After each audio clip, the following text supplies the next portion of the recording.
तूर्त असं वाटतंय की मराठा समाजाचा विजय झाला असं वाटतंय, परंतु मला काही तसं काही पूर्णपणे काही वाटत नाही.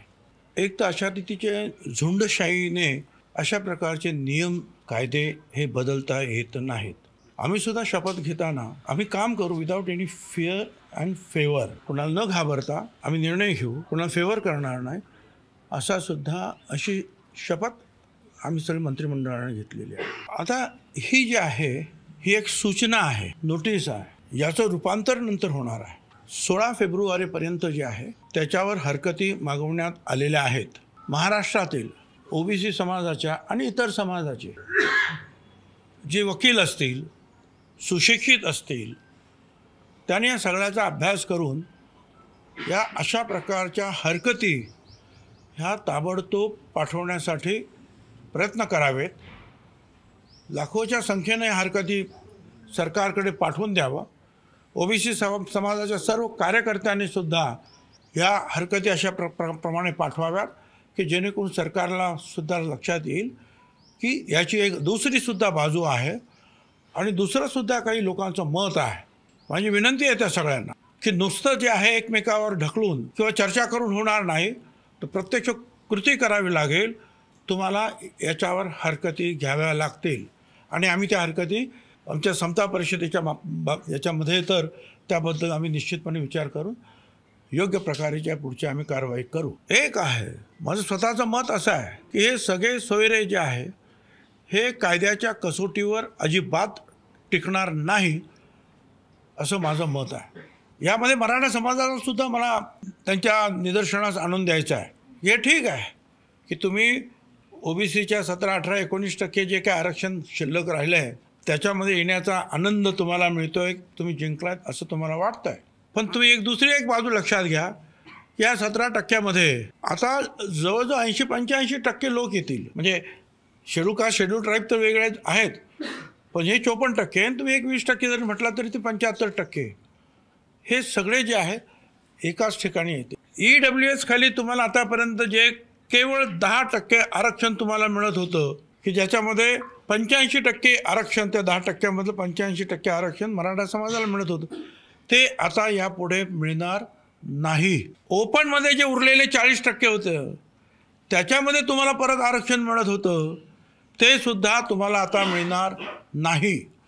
म्हणजे एकूण 50% तुम्ही खेळत होता. 10% EWS आणि उरलेले 40%. या 50% तुम्हाला संधी होती. ती संधी गमावून तुम्ही, आणि तिथे दुसरं कोणच नाही आहेत. त्या 50% शेड्यूल कास्ट नाही, शेड्यूल ट्राईब नाही, ओबीसी नाही, जवळजवळ 74% समाज हा तिथे नाहीच. त्या 50% फक्त मोठा मराठा समाज, 2-3% असलेला ब्राह्मण समाज आणि लहान लहान समाज, एखादा जैन वगैरे असे काय असेल तर, ह्या सगळ्यांवर आता पाणी सोडावं लागेल. आणि 17% असलेलं जे शिल्लक आहे त्या 374 जातींबरोबर जे आहे तुम्हाला झगडावं लागेल. त्यामुळे ठीक आहे, ओबीसीचं आरक्षण त्याला धक्का लागणार नाही असं म्हणत बॅकडोर एंट्रीनं जे आहे तुम्ही प्रयत्न करतात, येतात, पण त्याच्यामुळे तुम्ही 50% जे तुमची संधी होती ती तुम्ही गमावून बसता. हे सुद्धा तुम्हाला विसरता येणार नाही. अनेक गोष्टी त्याच्यामध्ये आहे. जात ही जन्माने येते, ते एखाद्याच्या शपथपत्राने येते का, किंवा एखाद्याच्या ॲफिडेविटने येते जात बदलता येते? जात मुळात जन्मानं माणसाला मिळत असते. म्हणून जर असेल तर कोणी म्हणत असेल की आम्ही 100 रुपयाचं पत्र देऊ किंवा असंच पत्र देऊ आणि आमची जात झाली, अजिबात हे होणार नाही. हे कायद्याच्या विरुद्ध होईल. आणि पुढे हे सगळेच जर असे नियम सगळ्यांनाच लावायचे तसं जर म्हटलं, दलित, आदिवासी यांना सुद्धा, मग काय होईल? मग दलितांमध्ये पण कोणी घुसतील, आदिवासीमध्ये सुद्धा कोणी घुसतील. कारण तूर्त जो मी घाईघाईने जे वाचलं त्याच्यामध्ये जे आहे त्याच्यामध्ये हे schedule caste, schedule tribe, OBC ह्या सगळ्यांना ते लागू आहे. मग मला दलित समाजाच्या नेत्यांनासुद्धा, आदिवासी समाजाच्या नेत्यांनासुद्धा विचारायचं आहे की याचा काय पुढे काय होणार. अलीकडेच मला माहिती आहे की एक भांडण असं चालूच आहे की खोटी सर्टिफिकेट घेऊन आदिवासी समाजाची मध्ये नोकऱ्या घेतल्या पण सुप्रीम कोर्टाने सुद्धा त्याच्यावर निर्णय दिला की त्या सगळ्यांना काढा जे खोटे आहेत आणि त्यांना त्यांच्याकडून भरपाई करा. तो प्रश्न अजून सरकार सोडवता नाकीनऊ येत आहे. आता याच्यापुढे अशा रीतीने आदिवासीला सुद्धा लागू होणार का, दलितांना सुद्धा लागू होणार का? म्हणजे सगळं काही ओपनच करून टाकलं. कोणी पण या काय एक ॲफिडेविट करा, एक पत्र द्या, काहीतरी झालं. मला वाटतं हे सगळं जे आहे हा आयवॉश आहे. ओबीसीवर अन्याय केला जातोय की मराठांना फसवलं जात आहे, याचा अभ्यास आपल्या सगळ्यांना करावा लागेल. सरसकट गुन्हे मागे घ्या. ज्यांची घरं दारं जाळली त्यांच्यावरचे गुन्हे मागे घ्या. ज्या पोलिसांवर हल्ले केले, जखमी केले, त्यांचे गुन्हे असेच मागे घ्या. मग हा नियम सगळ्यांनाच उद्या लागू होईल. कोणी अशा मागण्यांसाठी जर पोलिसांना मारलं, कोणाची घरं जाळली आंदोलन म्हणून, तर गुन्हे मागे घ्या. सरकारी भरती करायची नाही इतरांची, त्यांच्यासाठी वेगळं ठेवायचं. मग किती ठेवायचं त्यांच्यासाठी? त्या प्रमाण किती ठेवायचं? क्युरेटिव्ह पिटिशन जे आहे ते न्यायालयामध्ये आहे. तोपर्यंत मराठा समाजातील सगळ्यांना 100% शिक्षण मोफत द्या. का बरं मराठा समाजालाच द्या 100% शिक्षण मोफत? सर्व ओबीसी, दलित, आदिवासी, ओपन या सगळ्यांनाच द्या ना, सगळ्यांनाच द्या. आधी ब्राह्मण समाजांना सुद्धा द्या, सगळ्यांनाच द्या. फक्त एकालाच द्या कशासाठी?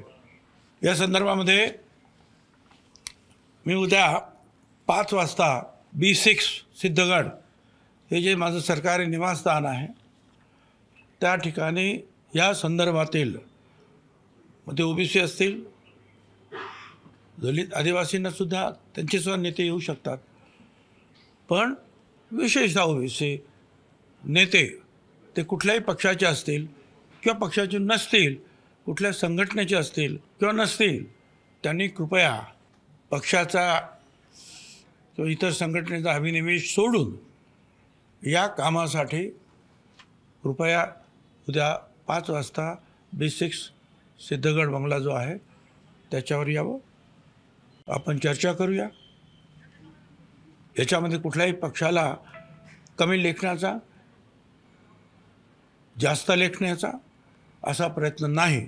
केवळ ओबीसी आणि ओबीसी या विषयावर आणि ह्या सगळे जे काही चाललेलं आहे याच्यावर पुढची काय कारवाई आपण करायची, काय स्टेप्स घ्यायचे आहे, काय वकिलांशी आम्ही अजूनही चर्चा करणार आहोत. आणि त्या संदर्भामध्ये मग आम्ही जो आहे उद्या एकत्रित बसून पुढचा निर्णय घेऊ.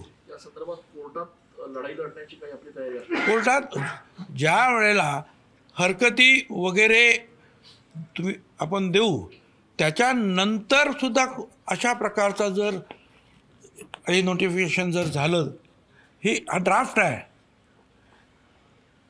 हा अध्यादेश तर नाहीच, हा नोटिफिकेशनचा एक मसुदा आहे. अध्यादेश ह्या कसला अध्यादेश? हा अध्यादेश नाही, हा नोटिफिकेशनचा एक मसुदा आहे.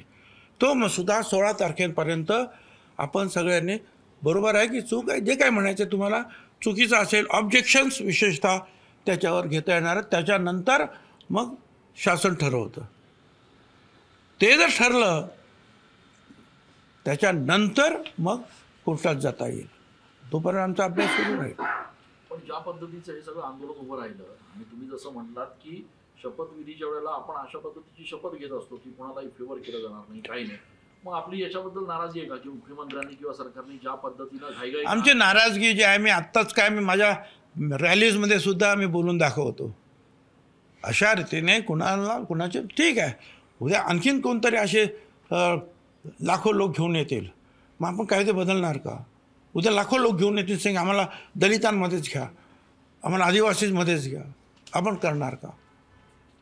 हे सगळं जे झालेलं आहे, मराठा समाजातील सुद्धा जे विचारवंत आहेत, जे नेते आहेत, त्यांनी या सगळ्या गोष्टीचा विचार करावा की आपण या आरक्षणाच्या बाबतीमध्ये एका समुद्रात पोहत होतो. हे मराठा समाज म्हणजे 50% तो आता एका विहिरीमध्ये या 17% बरोबर पोहण्यासाठी येतो आहे. धन्यवाद.